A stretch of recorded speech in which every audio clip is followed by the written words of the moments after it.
Okay, good afternoon, everyone. I hope everyone is having a good day. We're ready to begin our Torah class on the Torah portion of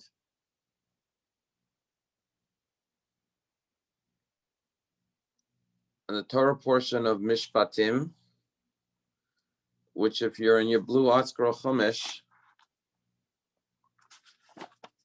you can find it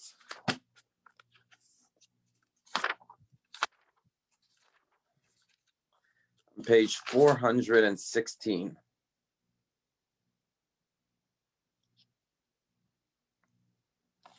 Okay, so last week, which was this past Shabbat, in the synagogue, we read the Torah portion of Yisro. Yisro, of course, contains the Ten Commandments, Mount Sinai, Revelation. We had creation, then we had redemption from Egypt, and then we have Revelation. The one and only time in history that God spoke to the entire Jewish nation. The opening letter of this week's Torah portion is a Vav. The letter Vav is a connecting letter. V before a word means end. So normally when you start a paragraph or even a sentence, you don't start with the word end. You start with another word, not end. Like in this case, you should have said, these are the laws that you shall place before them. Why does it say, and these are the laws? And is saying that these two Torah portions are linked together. That we should not view this week's Parsha as separate from last week's Torah portion, meaning, oh, those were the laws given at Mount Sinai. These maybe aren't on the same stature, but rather these are also a continuation of the laws that we all received at Mount Sinai. Why do we need this emphasis of the letter Vav connecting the two Torah portions? Because this week's Torah portion deals with, the nitty gritty, as they say, of day-to-day social and civil laws, interactions, legal matters, damages, various laws pertaining to torts and damages. And when we go from the heights of Mount Sinai to this week's Torah portion, it seems like a downer. To give you an example, the laws of a servant, the laws of an ox goring another animal, the laws of someone building a pit, digging a pit and someone falling into it. All these laws seem very mundane. And you may think, well, did God really teach us these detailed laws at Mount Sinai? And so the Torah says, yes, ve'ela hamishpatim. That Judaism is not just concerned with the macro, but also with the micro. In other words, there's big picture and little picture. There's the big grand vision, and then there's the details.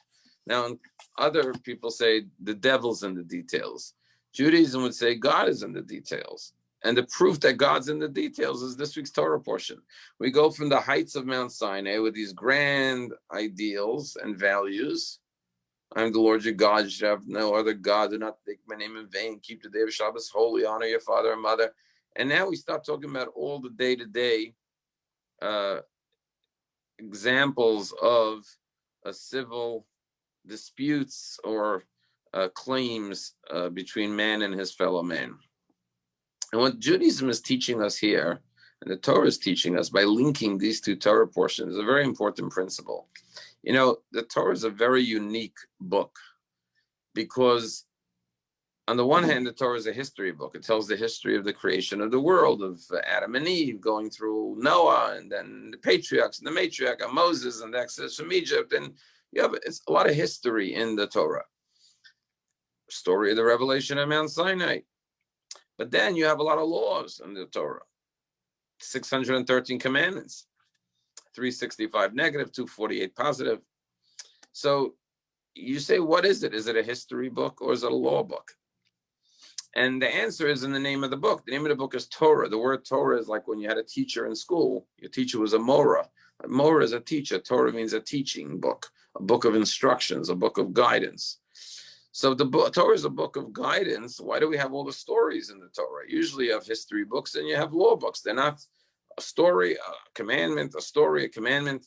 And here the Torah is doing something very unique. The Torah is combining narrative and law, because yes, the law is the most important thing, what we do and what we don't do, meaning the moral, ethical, religious guidelines of our lives, of how we conduct ourselves, the choices we make. That's the most fundamental.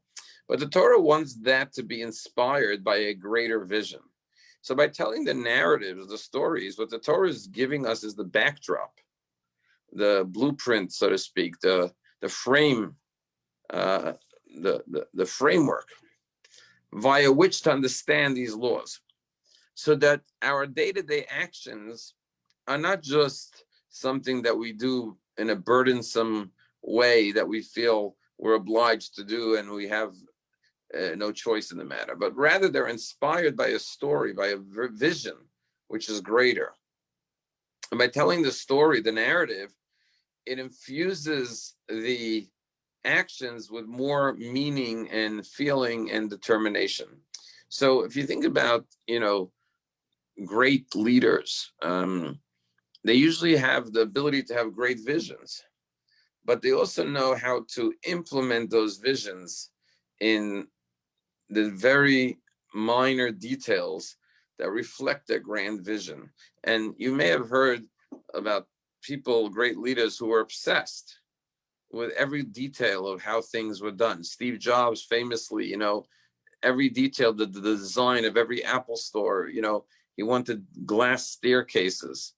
And when they told him there's no such thing, it doesn't support the weight, he said, let's invent it, which he did, and he has the patent for it. So it's not enough to have the great vision. You also have to know how to implement it into every detail and attention to detail. And that's what the Torah does. It has the great vision, the grand stories, Exodus from Egypt, let my people go, Mount Sinai. But now let's learn the lessons and the practical laws and implications. And when you look at Mishpatim, you see it's a continuum from those stories, that many of the laws in the sixth parsha are born out of our experiences, having been slaves in Egypt, having stood at Mount Sinai. So therefore, we have the bigger picture to inspire our day-to-day activities. I'll give you a little story that illustrates this. It's a famous parable about three people cutting wood and for construction, and at a construction site. And someone stops and asks the first worker, "What are you doing?" He says, "I'm sawing wood." He turns to the second guy. He says, "What are you doing?" And the second guy says, "I'm earning a living." And then he turns to the third guy and he says, "What are you doing?" And he says, "I'm building a palace." They're all doing the same thing, but the question is, what is their vision? For one person, he's just cutting wood. The second person, he has a bigger vision. He's supporting his family. The third person, I'm building a palace. So the more you can see the picture of the palace, the better you can do your job in sawing the wood. But there's one other lesson here, and this is very fundamental. Sometimes life's greatest lessons are learned from either the mistakes we've made in the past, or sometimes from the challenges we faced. Sometimes those are the most profound lessons we learn in life. And one of the experiences we see in this week's parsha, that many of the laws come out of the fact that God says, you were slaves in Egypt. You understand human suffering. You understand what it means to be vulnerable and exploited and taken advantage of and downtrodden and abused. And therefore, you have to take that painful past and use it as a force for good, for positivity. The memory of your past will inspire you. So knowing the big picture, where these laws come from, takes the past and brings meaning to it, because now the past suffering is not in vain, but it serves a greater purpose. And this is very, very instructive in our day-to-day lives, that sometimes we go through situations of failure, of disappointment, of setbacks, of mistakes we make, and instead of being or we go through painful, challenging experiences, and instead of just having sadness over that, we say, no, how are we going to use that for a force for good, just like the Jewish people did? And I remember hearing a powerful story once, that there was a situation where, there's an organization in Israel called Meir Panim. They raise money for poor people. And there was something going on in Israel, some kind of one of the wars or one of the they were being attacked, by Scud missiles, and people were in shelter, and there's a shortage of food. The situation was pretty dire, and the organization gets a call from an elderly woman that she would like to make a donation to help out for families that are suffering and struggling. And she's too elderly to come bring in the money. If they could come pick up the check. And they say, sure. They send somebody to pick up the check. And the guy gets the check. When he comes down the steps, he goes into the car. He opens up the check to see how much it is. And it's 81,942 shekels. It was a very large, sizable donation. It's obviously like, $20,000 or so. But he was surprised by the odd number, 89,741, whatever the number was. So he was just too curious. He goes back up. He says to the woman, thank you for this generous donation. I see, but I'm just had to ask, why this random number, 89,741 shekel? And the elderly woman rolled up her sleeve and showed the man from the organization her number, her tattoo from the concentration camps, 89741, and said, this was my number in the camps. I wanted that my pain, my past painful experiences should be a force for something positive, for something good. And if you think about it, she experienced suffering, hunger in the camps, and she understood the plight of somebody who's suffering. And she said, I'm taking that experience of pain and suffering in my life, and I'm using it to be a catalyst for something positive. And so the Vav, the very first letter of the word V'ela, and these are, is connecting Mount Sinai to this week's parsha, and that's what the Torah does throughout all the stories in the Torah. Every story has lessons, instructions, because the word Torah is lessons. They're not just history stories. You could imagine that not all the stories that occurred are recorded in the Torah. I mean, Abraham lived 175 years. If we wrote his whole life story, it would be many, many volumes.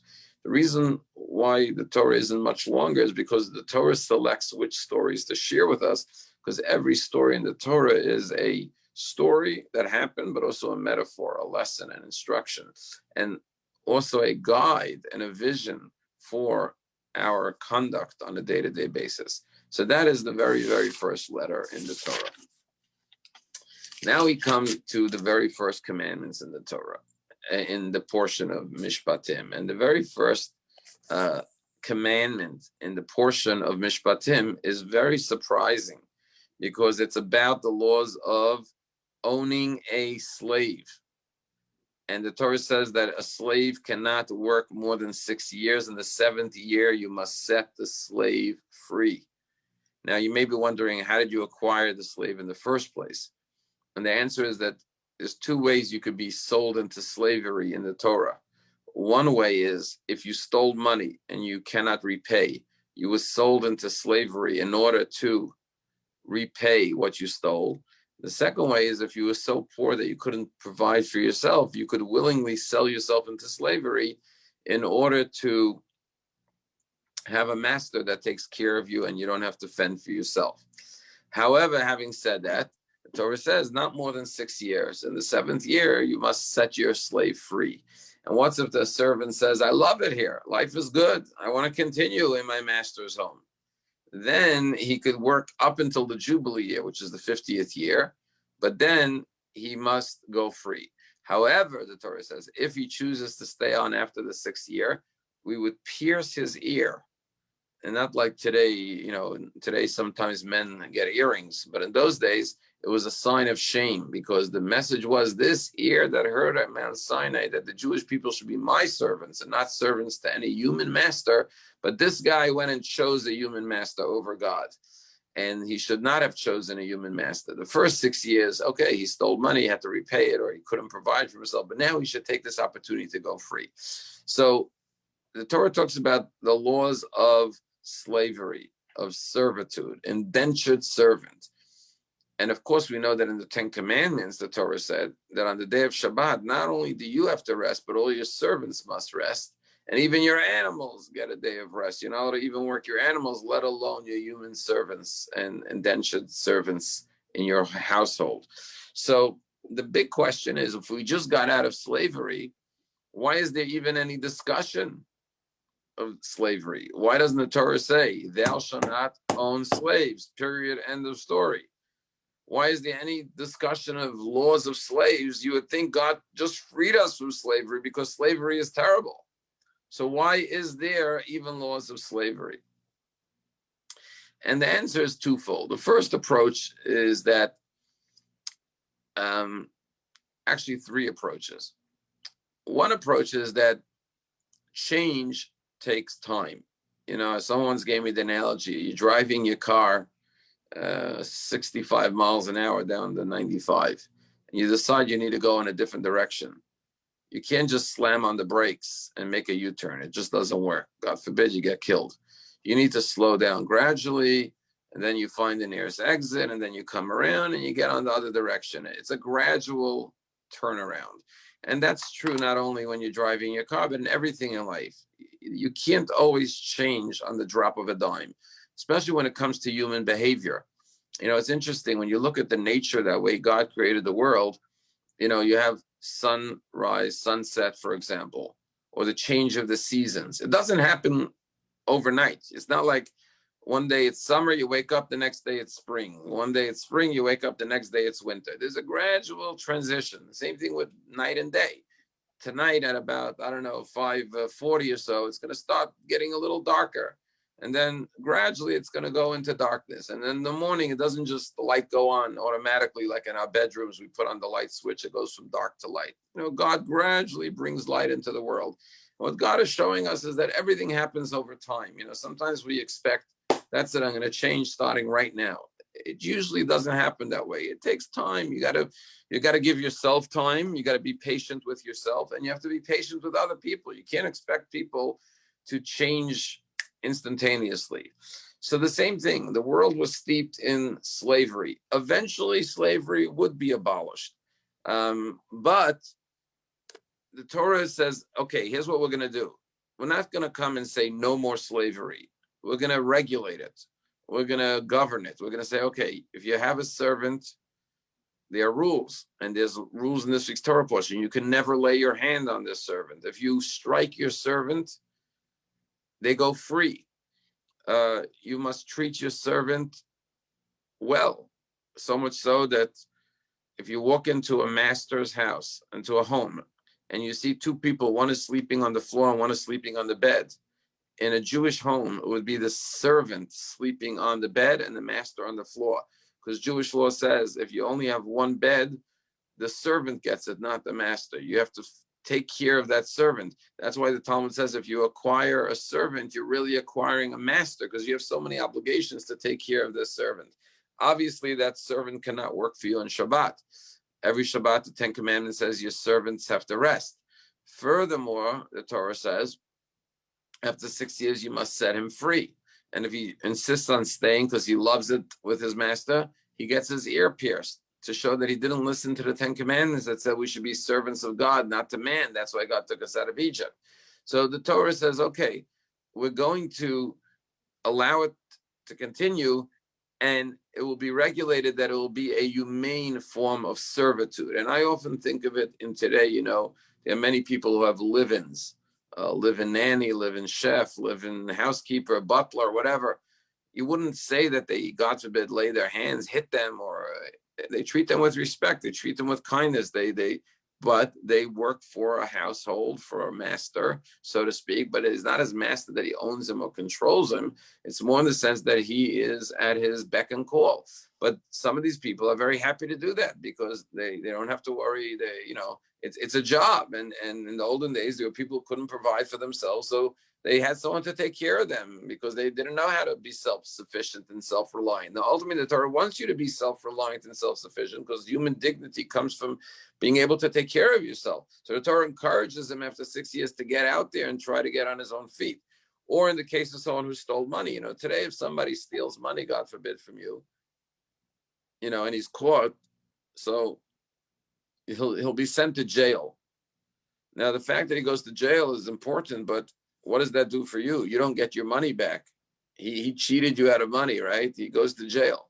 The old system in the Torah was, well, why put him in a jail where he does nothing all day? Let him go to work and let him pay back what he stole. Like this, you get paid back and he learns how to earn a living and make, restitution. But also, instead of sitting in a prison with other criminals, he's living with a family that's productive, and he's learning the value of work and being productive, and hopefully he won't steal in the future. So there's some practical benefits for people being put in a position of servitude, either because they can't fend for themselves or because they need to repay back something, but it's not a permanent situation. It's a temporary situation. And ultimately, and this is the third idea, and that is that, if you remember, I remember in New York, there was this whole thing about, I think it was Bloomberg, Mayor Bloomberg was trying to enact laws that you can't sell soda. Remember that?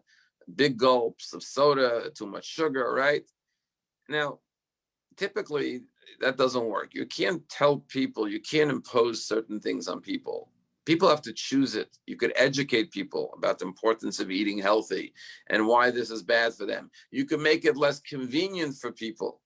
That's why I think he wanted to make limits to the size of the cup, right?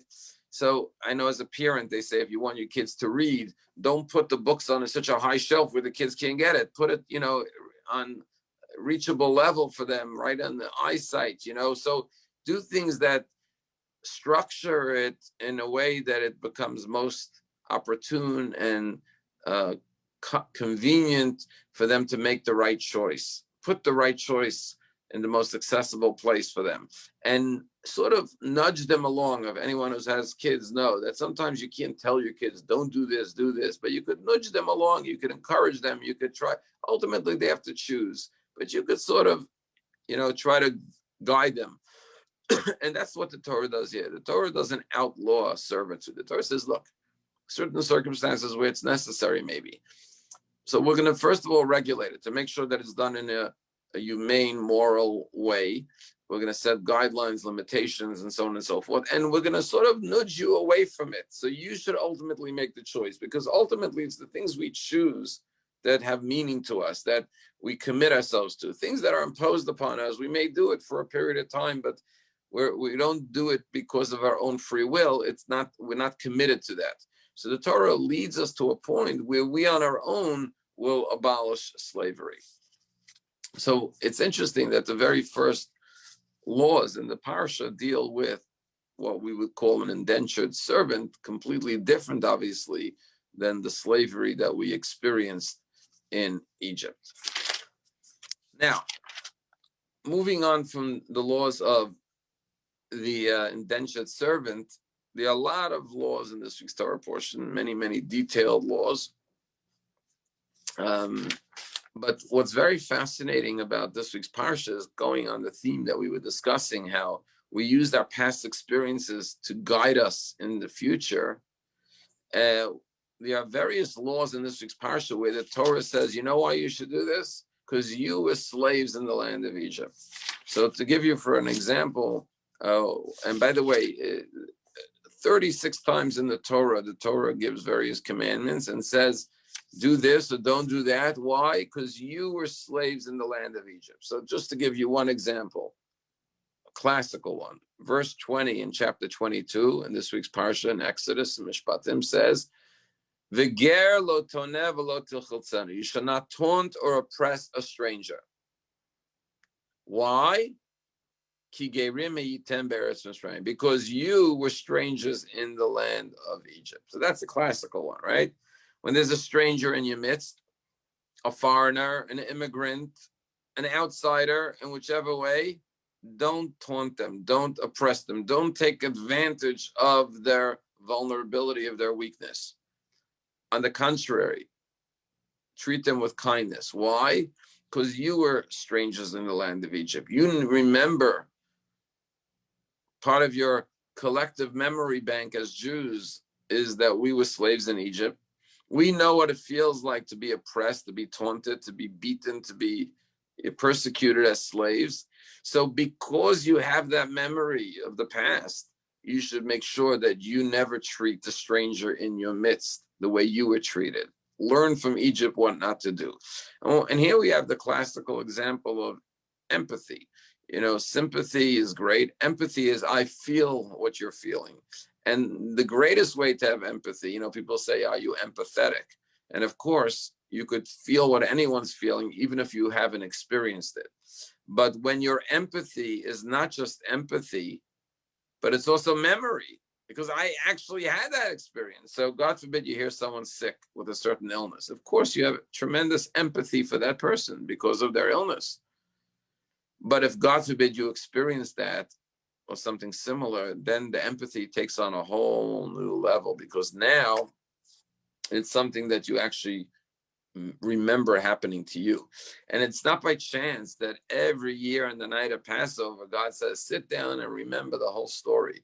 And remember that you were slaves in Egypt. See yourself going out of Egypt, because this is such a fundamental cornerstone in Judaism, that if we always remember where we come from, our humble origins, and how we were taken out of God's kindness out of Egypt, and that God saved us from that slavery.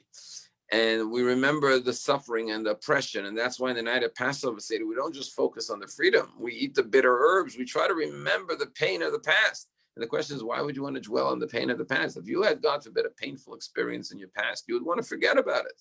Would you want to revisit it every year and talk about it all over again? I mean, why would that be good? And the answer is, maybe it's not good for you to have to go through the memory of that whole suffering, but it'll make you a better person in how you treat other people. It'll remind you that of what you experienced and what you endured, and therefore to be sensitive to the plight of others who find themselves in a similar situation.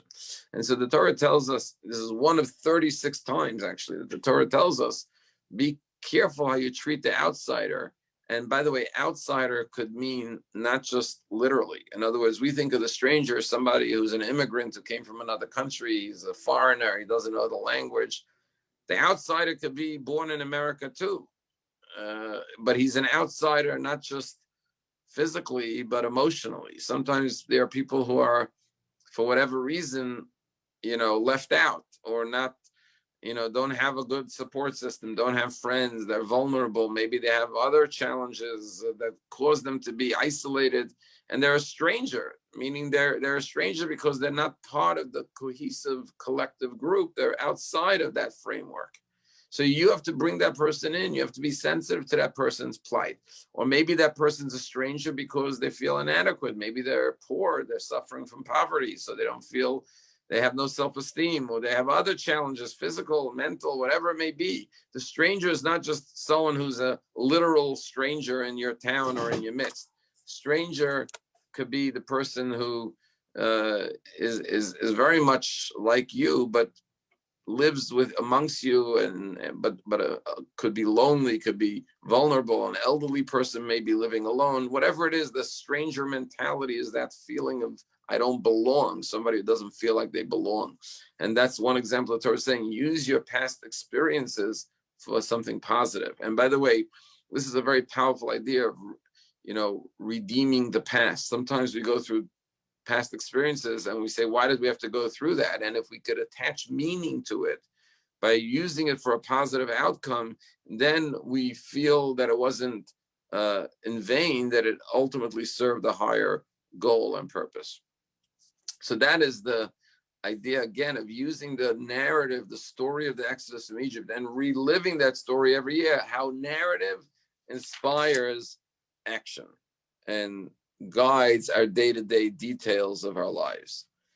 And there are many examples in this week's Torah portion about the widow, the orphan, how to treat them, not to make sure you don't oppress them or take advantage of them because of their position of vulnerability. The widow doesn't have a husband to stand up for them. The orphan doesn't have a parent to stand up. And God says, I hear their cry, just like I heard the cries of the Jews in Egypt. I hear the cry of the widow and the orphan, because there are people who are in slavery today. And that's why whenever you meet a person that's vulnerable, you meet somebody who's going through rehab, suffering from addictions, right? These are people who are going through painful struggles in life. And the Torah says when you meet such people, you have to be overly sensitive, overly careful to be kind and compassionate, because God says, I hear the cry of those who are in weak, vulnerable positions and circumstances, whether it's the widow or the orphan or the poor man or whatever it may be. And therefore, don't be the cause of any of their suffering, because sometimes, God forbid, people could take advantage of these people, saying, okay, they're weak, so I could take advantage of them. God forbid. Torah says, on the contrary, God hears the cry of the weak and the vulnerable even more. And if you cause them any duress or any pain or any suffering, God will, God forbid, exact judgment on you for causing pain, just like he did upon the Egyptians for taking advantage of the Jewish people.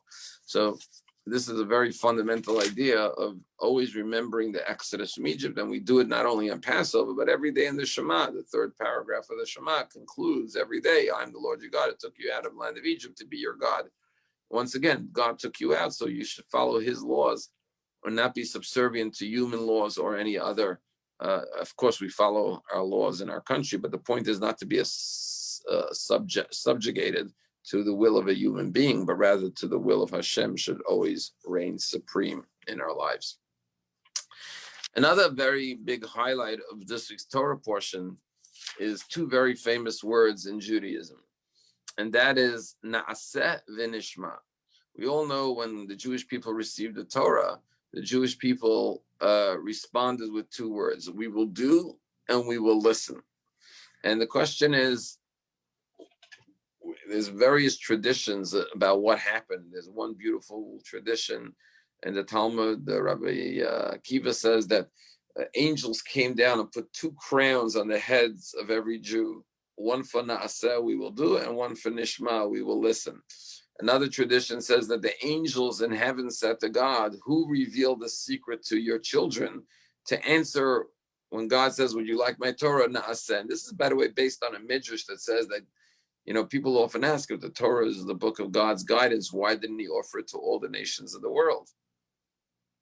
Why didn't he give it to the whole world, not just to the Jewish people? And the Midrash says that God did offer it to all the nations, but the other nations said, what does it say in the Torah? They wanted to read the Torah and see if they approve. And when they heard all the demands, all the requirements, all the laws, all the restrictions, don't kill, don't steal, don't do this, don't do that, they said, nah, it's not for us. And they rejected it.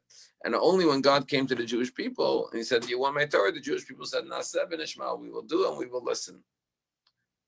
Now, the literal meaning of this is we will do unconditionally, and then we will listen to what you want from us. We commit even before we know what it is you want from us. So I always love to use a very practical example. You call one of your children and say, listen, could you help me out here? Could you do me a favor? I need something from you. So one child says, of course, Dad, of course, Mom, whatever you want. What do you need? I'll do anything. Even before you tell them what it is you want, they commit to doing it. Obviously, they know if you're asking them to do it, it's within their means. You're not going to ask your children to do something they can't do. You're going to ask them something they're capable of doing. So they say, if you're asking me, I'm ready. Just tell me what it is. But then another child says, well, first tell me what you want, and then I'll tell you if I could do it for you or not. Well, if he agrees, that's great. But it's on his terms, only if he feels comfortable or willing or whatever it may be. This isn't that unconditional commitment. Same thing with God. The other nations said, what does it say in the Torah? We'll decide based on the merits. And the Jews said, God, if you're asking us, we're taking it. We're doing it. No question. We're committed. Unconditional devotion and dedication. And that's when the Jewish people got the Torah. And the Talmud says that even though God knew in advance, obviously, that he wouldn't accept it, but God offered to them so they can't come later and say, well, you didn't give us the Torah. Had you given us the Torah, we would have done the same as the Jewish people. Fine. But I want to offer some other ideas behind the message of Na'aseh v'nishma. One is that we will do it unconditionally. It's like when you're given a contract. So normally you read the contract and then you sign. But God says, I want you to sign. You sign right away without, first I'll sign, then I'll read what it is I signed to. But if you ask me, God, I also know it's for my benefit, because God loves us more than our parents love us. It's infinite love. And if he's asking us to do something, clearly it's for our benefit. It's for our good. So God has no selfish motives. It's all for us. A parent has self-interest as well, but God doesn't benefit from anything we do. What he asks us to do is completely for our best interest. So surely we're ready to do it even before we know what it is that's being asked from us, because there's a rule that God doesn't ask more than your capabilities. So whatever your capabilities are, that's what you are given. As it says, Lafum gamla shichna, you only load the donkey as much as it can carry. If God gives you a challenge in life, it means you're capable of overcoming it. He would not give you something you can't do. So the Jews say Naseh v'nishma. In this week's parsha, we will do it unconditionally. But there are other interpretations. One interpretation is Naseh, we will do everything we've been told up until now, meaning on the past. V'nishma, we will listen as we go forward. But I want to share one more very novel interpretation, which I really think is really magnificent and beautiful. And that is Naseh v'nishma could mean that we will do. Nishma can mean hear, like Shema, but Shema could also mean understand, right? Naseh v'nishma, first we'll do it, and then we'll understand it. And perhaps what Naseh v'nishma is saying is such a powerful secret to understanding Judaism and everything in life, and that is that sometimes you only truly understand something by doing it. Naseh, we will do it, v'nishma, and then we will fully understand it. You know, if you want to understand the pleasure of, music, you could learn about music, but until you actually hear music, or even more, play music, learn how to play music, you don't fully grasp what it is. You could try to imagine what any experience is like and understand it, even be an expert in it. But until you've done it yourself, you really don't fully understand it. And what the Torah is saying is that when it comes especially to Judaism, the true understanding of life, and this is not only true in Judaism, it's true in everything, the true understanding, right? Imagine before you have children, you learn about being a parent. You're committed. You read about all the books about parenting. But if you really want to understand what being a parent is, you need to actually have children and be a parent. Naaseh, we will do it. Then Vinishma will truly understand it. If you really want to understand what something is, you got to do it. And that is true in many areas of life, but even more so in Judaism, because Judaism is God's commandments, which by nature are lofty and spiritual. And in order to grasp them, we have to actually do them. And that's why my best recommendation to people is, don't just learn about tefillin or learn about Shabbos or learn about tzedakah or whatever mitzvah it is, but actually do it. And when you do it, you'll see you have a whole new level of understanding of what that mitzvah is all about. And sometimes you may think that you understand what it is, and maybe you think, man, it's not for me. I don't want to do that mitzvah, for example. But if you do it, then you'll have a much deeper appreciation, understanding of what the mitzvah is. And there's one other idea, and that is that last week's Torah portion, it also said that the Jewish people said whatever God asks us to do. When Moses offered them the Torah, there it only said Naaseh, we will do. It doesn't say V'nishma, will understand. But there it says Vayanu Kala Am Yachdav, the entire nation answered together, whatever God asks, we will do. In this week's Torah portion, when they say the words Naaseh V'nishma, it doesn't say, it actually says here, the entire nation answered in one voice. This is verse 3 in chapter 24. All the words that God said, we will do. Again, the emphasis is that they said it in unison. The entire nation answered in one voice.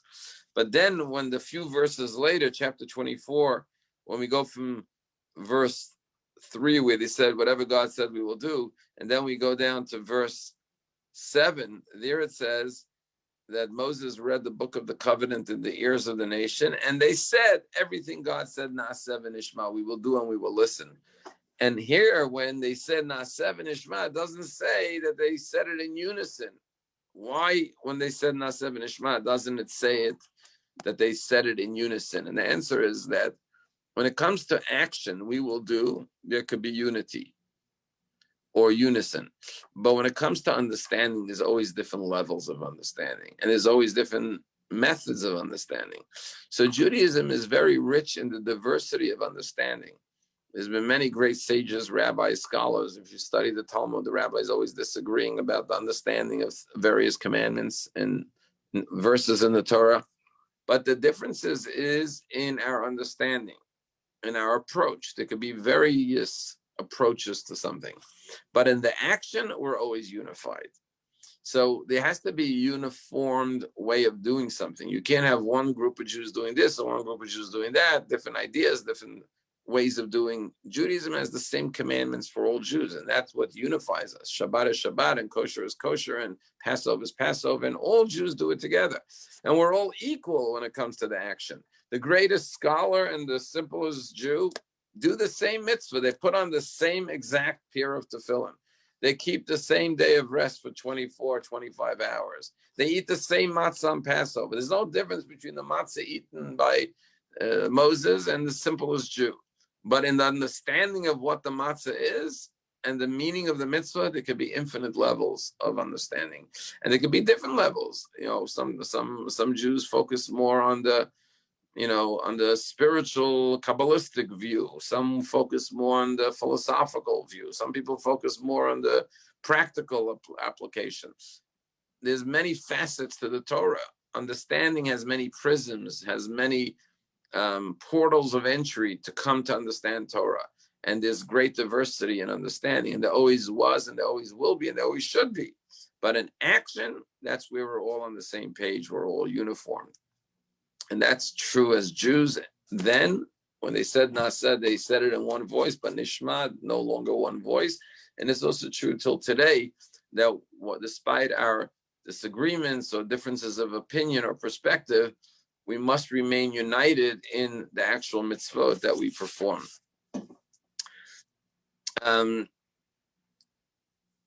There's many other commandments in this week's Torah portion. One of the things that we have in this week's Torah portion is the three major festivals. We know there's Passover, Shavuot, and Sukkot. In the olden days, the Jewish people would go make a pilgrimage to the Holy Temple in Jerusalem on these three major festivals to appear before Hashem with various offerings of gratitude to celebrate the holiday. And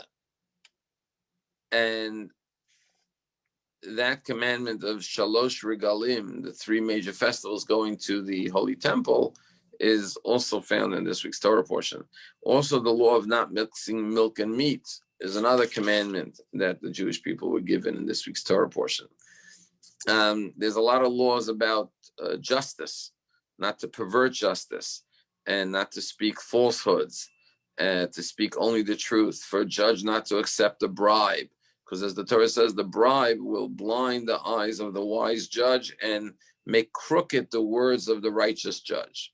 So even if you intend to accept the bribe and remain truthful and honest in your judgment, once you're tainted by that money or that bribe, whatever it may be, your eyes are blinded and your words become crooked and you're not allowed to judge anymore. You're incapable of judging honestly.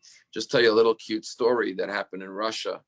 There was a Russian official that said to a rabbi, our laws are greater than your laws.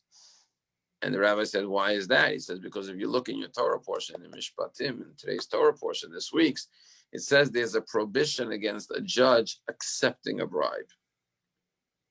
V'shochad lo tikach. The emphasis is a bribe you shall not accept. It's a prohibition on the judge not to accept a bribe, because if he accepts a bribe, his eyes will be blinded, his words will be crooked. But nowhere in the Torah does it say you're not allowed to offer a bribe. If you go to a judge and offer a bribe, you have not violated any Torah law, because the Torah never says you shall not give a bribe. It says the judge should not accept it. So he said, in our laws, which is similar to American law, there's a prohibition against the judge accepting a bribe, but there's equally a prohibition against a litigant offering a bribe. They're both subject to a penalty. So the Russian official said to the rabbi, you see, our laws are superior, greater, because we prohibit both the judge to receive and the litigant to give, as opposed to you, where only the judge is prohibited. And the rabbi very cleverly said to this Russian official, you see, it's just the opposite. Precisely what you're saying is what makes Jewish law greater.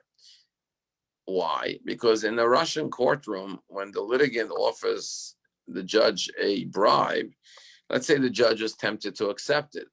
The judge is willing to accept it. You know why? Because the judge says, listen, I'm not going to tell anyone that I took a bribe because I'll go to jail. And he's not going to tell anyone either because he's going to suffer a consequence as well for giving a bribe. So my secret is pretty safe because none of us will disclose it because we both will face a penalty. But he says in the Jewish court, when the judges offered a bribe, even if he's tempted to accept it, he would have to be a fool to accept it because he says to himself, I know I'm not going to tell anyone, but what guarantee do I have? What safety precaution do I have that will ensure that he never tells anyone? He's free to disclose it. He could blackmail me. He could use this against me at any time because he faces no punishment, no penalty, no consequence for having given me the bribe. So therefore, my secret is not safe or secure. So therefore, I cannot take it even if I want to, because how do I make sure that he doesn't divulge, disclose that I accepted this judge? So by not penalizing the offerer, it creates a greater prevention of any judge in his right mind accepting a bribe. For those who have dogs, dog lovers, this week's Torah portion gives a special shout out to dogs.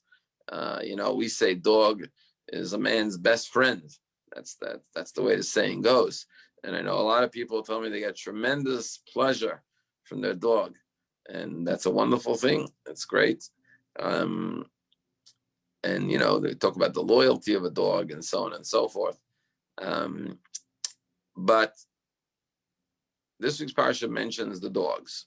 Why? Because the Torah says that when the Jewish people left Egypt, the dogs did not bark when the Jews left. Usually when there's a mass exodus, right, the dogs start howling and barking, but it says the dogs kept quiet.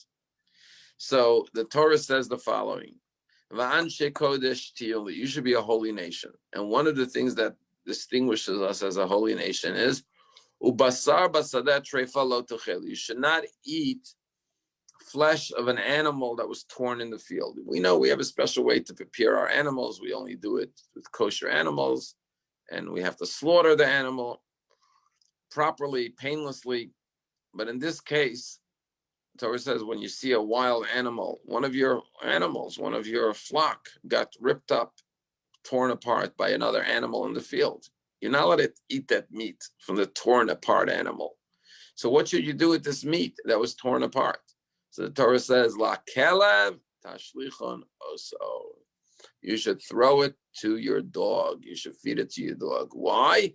As a reward for the fact that the dogs didn't bark when they left Egypt. And Rashi quotes from the Talmud that says, we see here that God rewards every creature, not just humans, but even animals got rewarded by God, that we should give our non-kosher meat to the dogs because they did not bark when we left Egypt. God rewards them with our non-kosher meat. How much more so God will reward animal? If God rewards an animal that doesn't have free will, how much more so he will reward us as human beings if we choose to do the right thing. We'll always be rewarded for doing what is good.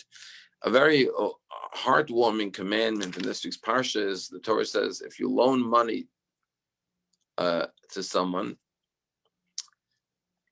to the poor man, you should not act towards him as a creditor. Do not lay interest upon him. The first mitzvah is, if there's a poor man who needs money, don't charge the poor man interest for the loan. Poor man comes to you, he's struggling, he needs help, he needs to borrow some money to pay rent or whatever it is. Do a mitzvah, lend money. And by the way, we know Maimonides says this is one of the highest forms of charity, because when you give someone charity, you're helping them, of course, but it's an embarrassment. It's a humiliation for them to accept charity. But when it's a loan, they have the ability to pay it back and preserve their dignity. And we know many Jewish communities have what's known as a gemilas chesed, a gemach, where people could borrow money interest-free. So rule number one is don't take interest from the poor man. But then the Torah takes it a step further. If you take your fellow's garment as security, and here we're talking about like a blanket, until sunset you shall return it to him. For it is alone is his clothing. It is his garment for his skin. In what shall he lie down? So it will be that if he cries out to me, I shall listen, for I am compassionate. So imagine, the poor man comes for a loan. And you say, listen, what do you got as a collateral? He says, I got my blanket. You take his blanket. Torah says you must go every night and return the blanket to him, because if he lies down at night without his blanket and he's cold and he cries out to Hashem, Hashem is going to say, you took his blanket and didn't give it back to him. In other words, the Torah is saying is that we have to be compassionate. And even if you say, what do you mean? The whole point of the collateral is to ensure that he pays me back. If I have to give him back his blanket every night to sleep, what motivation does he have to pay me back? He knows I'll bring him his blanket every night. It's counterproductive for me to take a collateral and then you tell me I got to give him back his collateral every night. It's like, I'm taking your car as a collateral, but whatever you need the car, you can have it. So why should I pay you back? I can use the car, no problem. And Torah says, you're right. You're 100% right. You took the collateral and you're legally entitled to hold on to the collateral in order to make sure you get paid back. But you know what? Rahmanis, compassion for the poor man who doesn't have a blanket, overrides the legalities. And I think so many times we often get caught up in legalities. The letter of the law, well, legally I'm entitled to this, or whatever it may be. The Torah says there's the legal aspect and then there's the human aspect.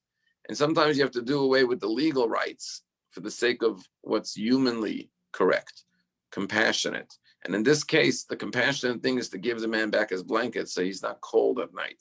And even though it will undermine your ability to collect your debt, what's more important is that you act compassionately. And this is a very practical example, but obviously could be applied to many, many other cases.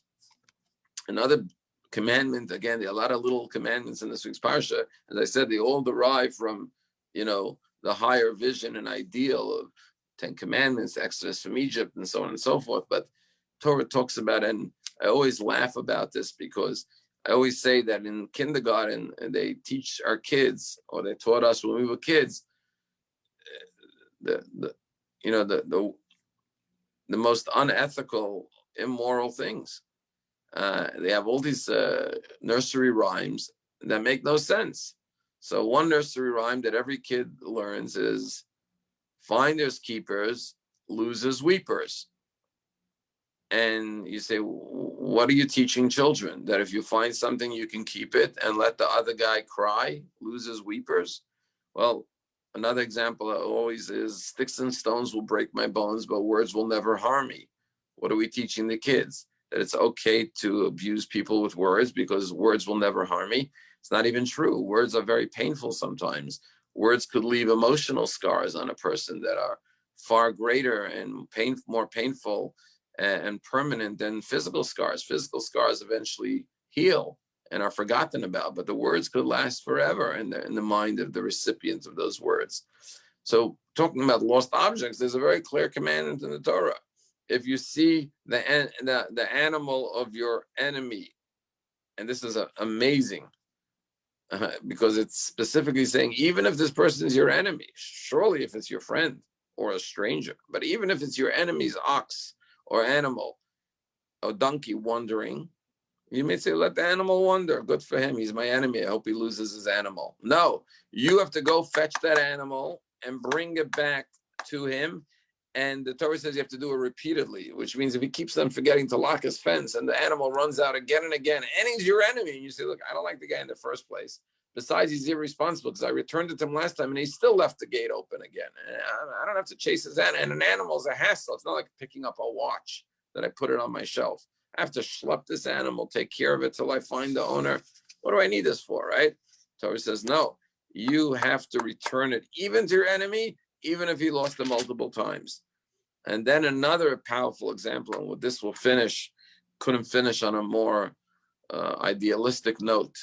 Torah says, if you see the donkey of your enemy, again, the Torah is saying enemy, surely if it's your friend or a stranger, but even if you don't like the guy, and the Torah is very realistic. Some people we don't like, unfortunately.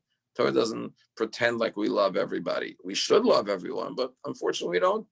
We're human beings. And Torah says, what's if you hate somebody? So nacha, it's your enemy's donkey, and the enemy is crouching beneath the burden. And you want to refrain from helping him unload the donkey.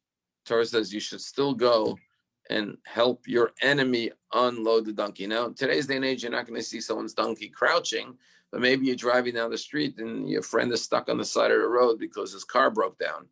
And you're thinking, should I give him a lift or let him stand there? The Torah says, even if he's your enemy, pull over and give him a lift. Help him out. Don't do what you impulsively feel like doing always. Your impulse says, I don't want to help this guy. But God gave you a conscious mind to override your impulses and do the right thing. And on the contrary, because you hate him, that's more reason to help him, because maybe this will mend the rift and overcome the hatred that exists between you. By the way, I have a little riddle to finish with today. You're driving down the street and it's freezing, not in Florida, it's New York. It's 0 degrees outside, bitter cold. And there are 3 people at a bus stop. One person is an elderly woman.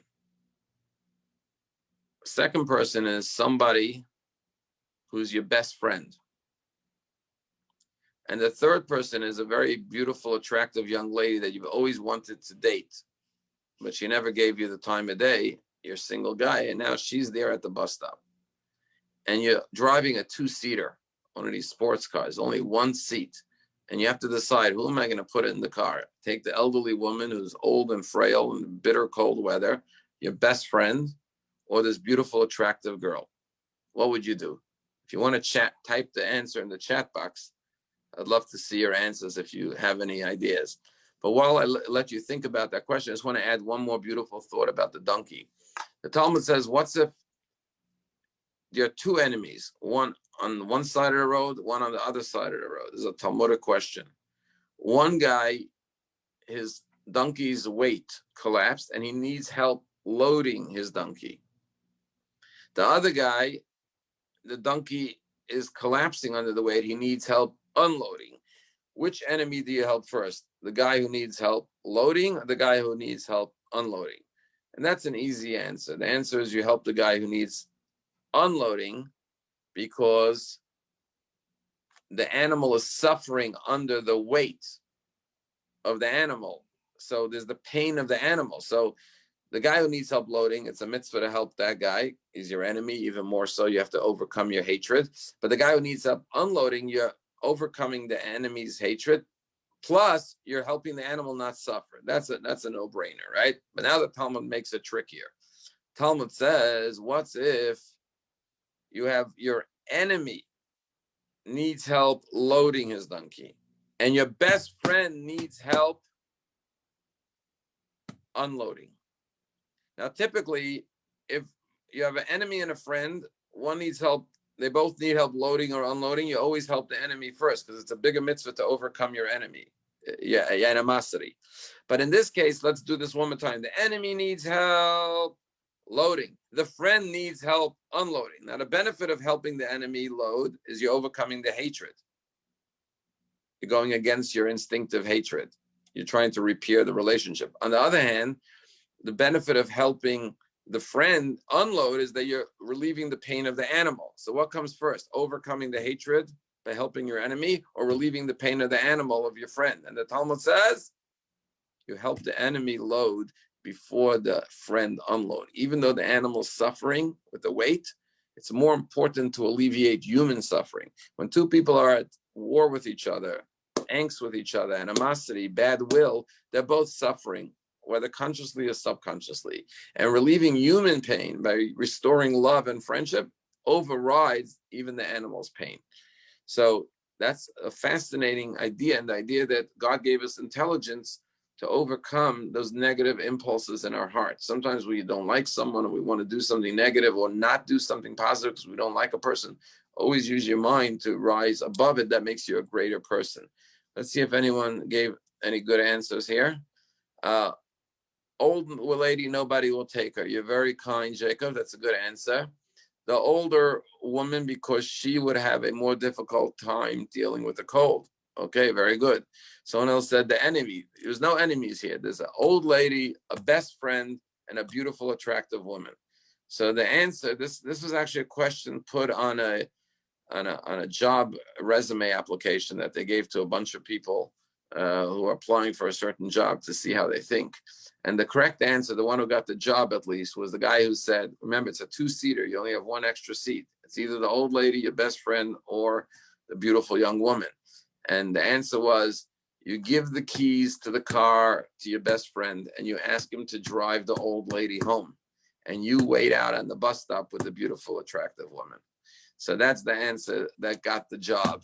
So I wish everyone a beautiful day and a good week ahead. And remember, it's Parshat Mishpatim, the laws, a lot of civil laws, a lot of American laws based on Talmudic law, which is based on the Torah of this week's Torah portion, many, many laws.